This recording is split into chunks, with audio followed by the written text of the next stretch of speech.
আজ সোমবার, মহাদেবের দিন। শাস্ত্রে বলা হয়েছে, আজকের দিনে কিছু কাজ করলে ভগবান শিব কৃপা করেন, কিন্তু কিছু ভুল করলে কপালে পড়ে অভিশাপ। আজকের ধর্ম বার্তা 24 জানুন, সোমবারের নিষিদ্ধ কাজ ও টোটকা। সোমবার শিবের পূজার প্রধান দিন। মহাদেব বলেন, যে ব্যক্তি ভক্তি ও নিয়ম মেনে আজ পূজা করে, তার সব দুঃখ আমি নাশ করি। কিন্তু আজকের দিনে এই ভুলগুলি করা একদম উচিত নয়।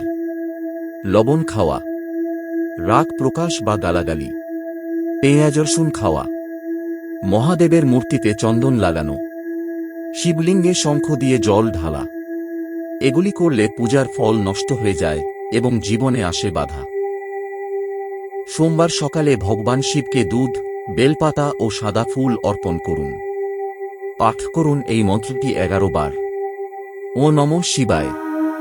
এই মন্ত্রের মাধ্যমে মহাদেব শান্ত হন এবং আশীর্বাদ দেন শান্তি, সম্পদ ও মুক্তির।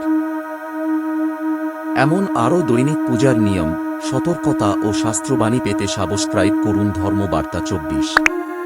আজকের ভিডিওটি শেয়ার করুন, যাতে আপনার পরিবার ও বন্ধুজনরাও পায় মহাদেবের কৃপা। আজকের বার্তা, রাগ নয়, ভক্তি আনুন, তবেই শিব হবেন সন্তুষ্ট। আবার আসব আগামীকাল নতুন ধর্ম বার্তা নিয়ে। জয় মহাদেব।